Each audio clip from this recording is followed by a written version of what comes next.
Lah,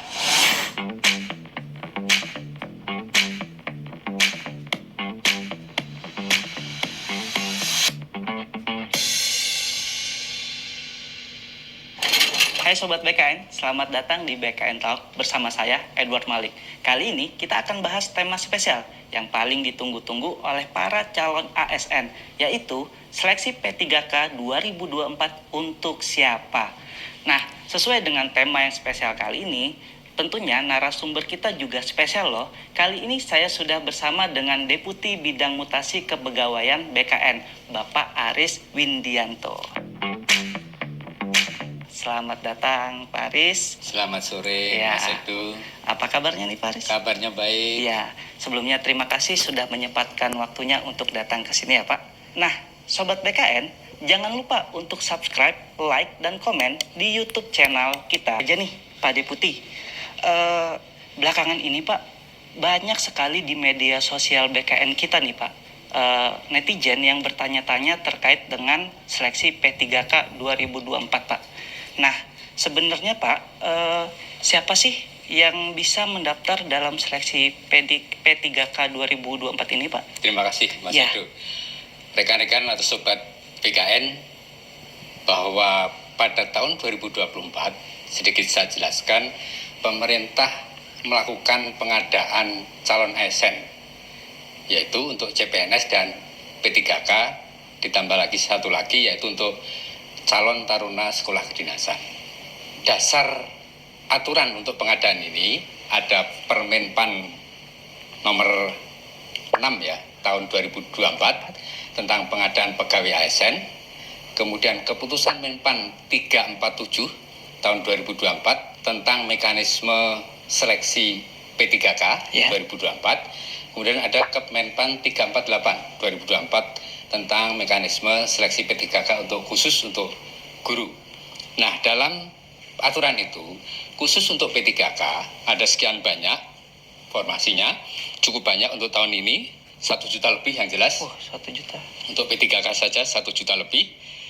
Nah, siapa yang berhak atau bisa mengikuti seleksi P3K tahun 2024 ini? Seleksi P3K 2024 diperuntukkan untuk yang pertama, ex-THK 2. Jadi, ex-tenaga honorer kategori 2 yang datanya ada di database BKN.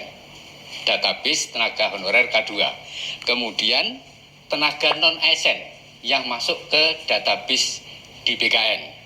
Kemudian yang ketiga, tenaga non-ASN yang aktif bekerja di instansi pemerintah 2 tahun dan masih aktif bekerja dan tidak masuk ke dalam database tenaga non-ASN.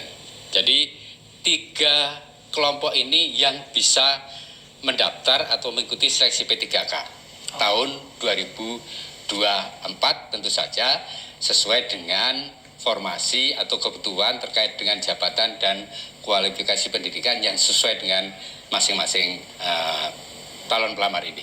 Oh, berarti dari penjelasan Pak Deputi tadi ada 3 kategori ya Pak. Yang pertama tadi ex-THK 2, Betul? terus pegawai non-ASN yang datanya masuk dalam database BKN. Betul. dan masih aktif.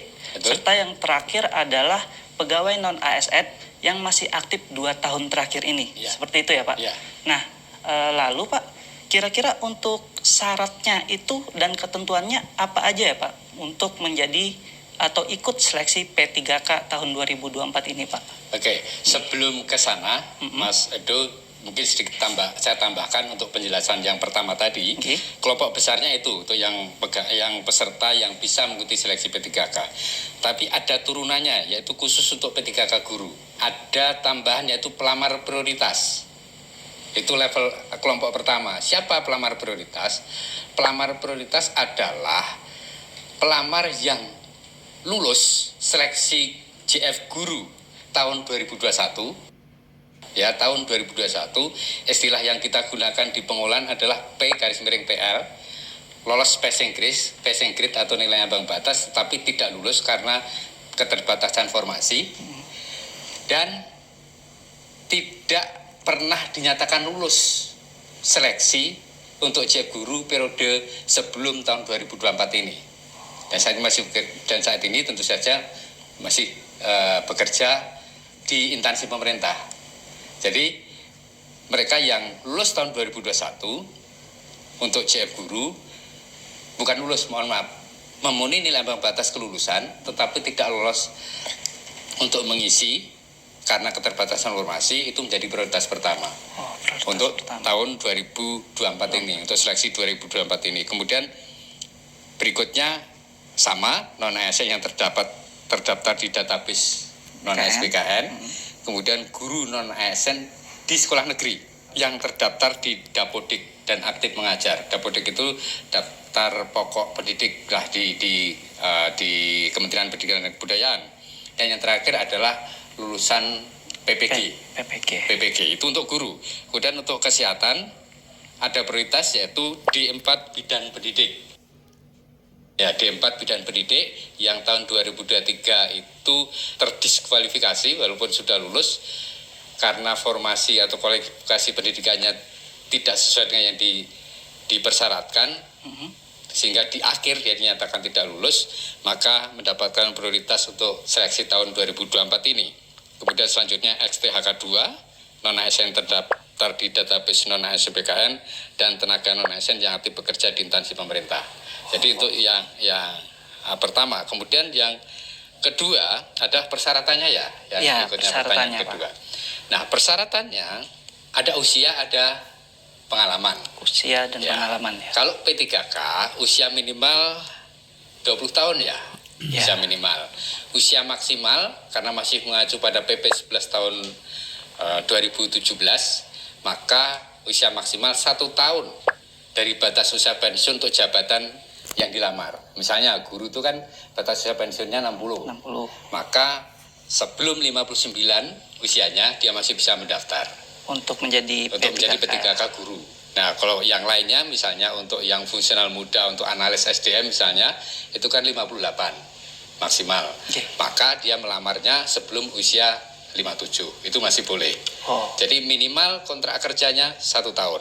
Kemudian ada syarat pengalaman kerja. Syarat pengalaman kerja adalah minimal 2 tahun untuk jenjang pemula terampil dan sebagainya. Kemudian minimal 3 tahun untuk jenjang ahli muda. 3 tahun. Dan ini karena ini P3K sekarang ini ada yang khusus yang untuk yang khusus, terutama yang prioritas yang urutan yang ketiga tadi, yang aktif mengajar 2 tahun di instansi tempat dia lamar. Jadi ya di satu instansi gitu.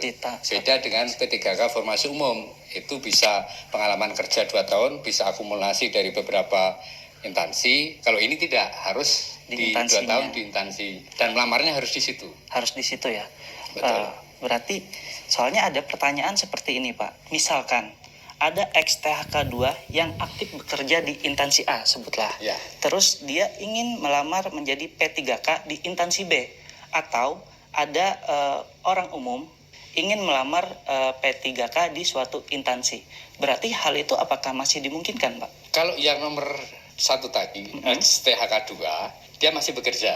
Ya. Itu wajib di instansi A lagi berarti. Jadi instansi A lagi. Oke. Itu untuk yang XTHK 2 maupun tenaga non-ASN, maupun yang ada di database, maupun tenaga non-ASN yang tidak ada di dalam database.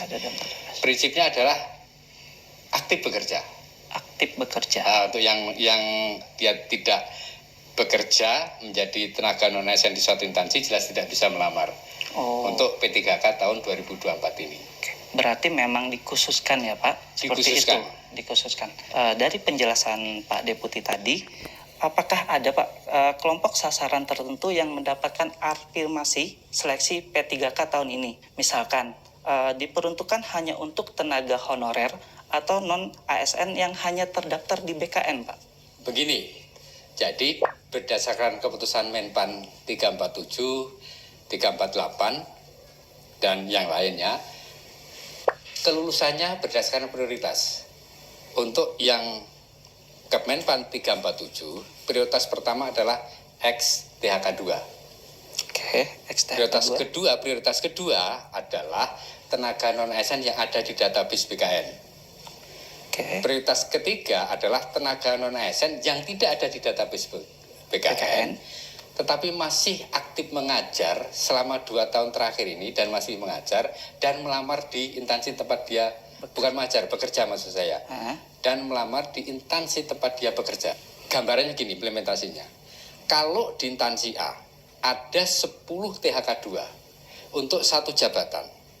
Kemudian formasinya tersedia 25 untuk jabatan itu, maka pasti yang bersangkutan THK2 tadi 10-10-nya pasti keangkat sepanjang yang bersangkutan mendaftar dan ikut tes ke seleksi.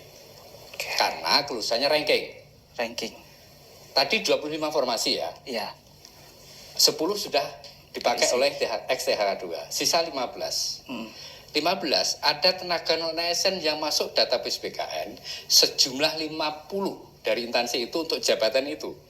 Maka tenaga non-ASN yang ada database yang lulus ada 15 orang. Oke, sisanya karena 50 kurang 15 masih 35. Ya. Dia tidak lulus. Kemudian masih ada lagi tenaga non-ASN yang tidak ada di database BKN yang bekerja di situ dan punya pengalaman 2 tahun. Benar. Sejumlah misalnya 20. Dia juga mendaftar, tapi pasti dia tidak lulus. Berbeda dengan ketiga.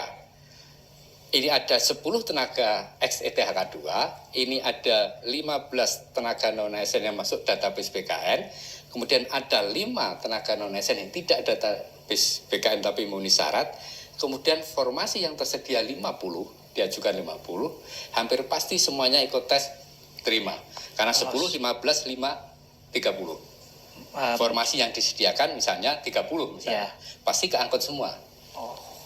Sepanjang yang bersangkutan mereka mendaftar ikut tes. Syaratnya harus ikut tes. Berarti syaratnya itu adalah mendaftar dan ikut tes Iya. ya Pak? Tidak ada otomatis. passing grade seperti itu. Ranking. Dikategorikan untuk ranking honorer, untuk non ASN, atau digabung rankingannya ini semua Pak? Jadi ini seringkali juga membuat bingung para pelamar. Benar. Oh, nilai saya bagus kok. Saya kalah dengan nilai yang di bawah saya. Benar seperti itu Pak. Ya, itu yang sering kali pertanyaan masuk atau sanggahan masuk. Tadi sudah saya sampaikan berdasarkan keputusan Menpan 347, kemudian 348, kayak 347 umum, 348 itu khusus guru. Kemudian berapa untuk yang 9 untuk kesehatan. Benar sekali Pak. Itu ada prioritas untuk seleksi P3K tahun 2024 ini. Samari lagi, prioritas pertama secara umum saja adalah ex-THK2. Prioritas kedua adalah tenaga non-ASN yang ada di database BKN. Non-ASN database BKN. Ya. Yang ketiga, tenaga non-ASN non-database BKN. Tenaga ASN non-database BKN. Prioritasnya ya Pak? Ya. Jadi, yang pertama adalah di ranking dulu THK2. Ini taruh di atas. Iya. Oke. Misalnya formasinya lebih dari PX THK